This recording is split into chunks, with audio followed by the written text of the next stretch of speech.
tonight. Obviously a hard-fought victory. How do you feel you did in there tonight? Yeah, I just told one of the other interviewers I don't want to say disappointed in my performance, but I would like to be able to string my striking and my grappling together a lot more. I think my striking won the fight, which is ironic because I'm a grappler by nature. Striking and wrestling and grappling to me is like peas and carrots, but right now they might not be on the same plate. So I just have a lot to learn, and once I do that, I think it wouldn't have been a unanimous decision. It would have been a stoppage in the first or second round. So I'm happy that I got the win, but I have a lot to learn, and yeah. How much better did you feel in this weight class being at flyweight?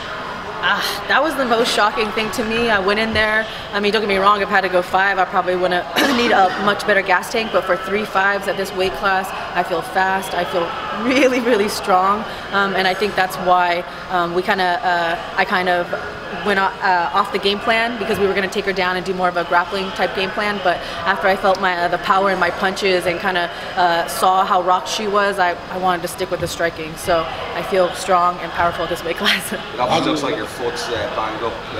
What do you think's wrong with your foot? Precision. I need to kick more accurately, so I heard it on her. You were pretty emotional walking out. Describe tonight. What it means for you. I was trying to keep it together. The fans mean a lot to me. Oh man, I'm gonna cry right now.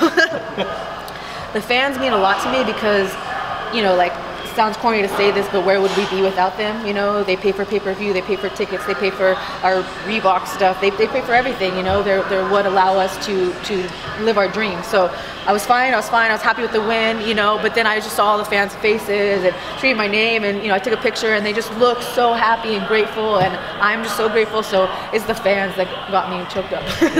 There's no glove touch. Was there anything personal about this fight with them? I tried to glove touch her, and I'm not even a glove toucher, which sounds weird, but in my amateur fight, and I got made fun of by Boss Rutan one time in an Access TV thing, and I was like, boss, it's not personal, but in one of my amateur fights, a girl went like this, bing, bing, and hit me, and I was like, oh, never again. So it's nothing personal, but with Beck, I actually tried to, because this was the first time that I kind of partook in a little bit of a trash talking, and I didn't mean to, you know, because that's not me, but that was my way of being like, all right, I respect you, but she didn't want to do it, so I was like, whatever.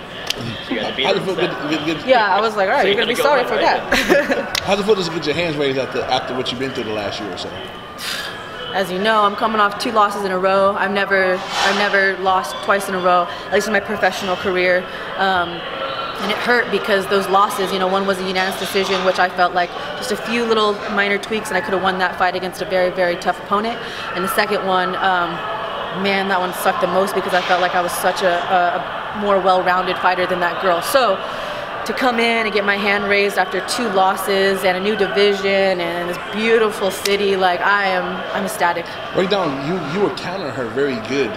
Once you kind of got your rhythm in the second round, was there anything that she like? Did you just pick up on her rhythm real easy? And it seemed like you got the rhythm in the early part of the second round, and you were countering her when she was rushing in.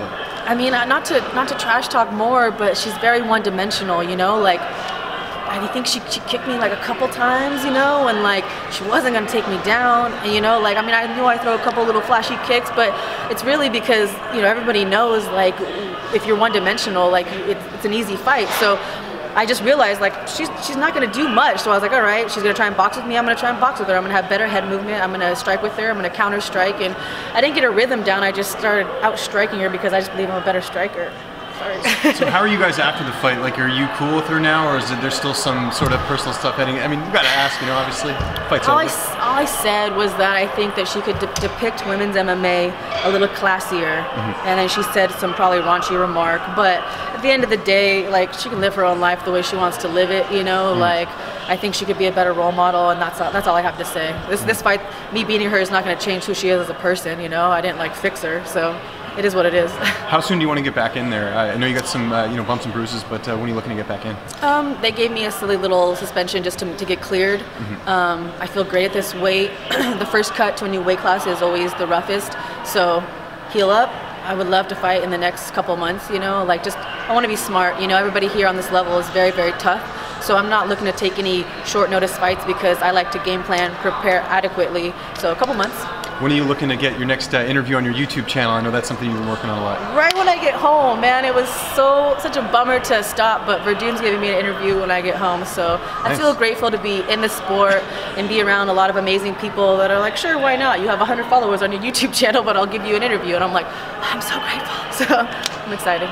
Your gauges and your piercing up here, did you throw those in right away, like after the fight? I did, because he was like, we're gonna go do media, and like, if anybody's ever seen tunnels with no earring, it looks like I won't say.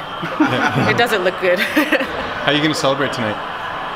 So like, I feel so lucky to have my best friend, my boyfriend, and my boxing coach, who's also one of my best friends, all in my corner tonight, and I just want to be with them. I don't care if we go to Denny's and eat pancakes or something, or we go to some instance club. I don't really care. I just want to be with my friends, and because I wouldn't be here without them, you know. Like, it's been a really hard camp.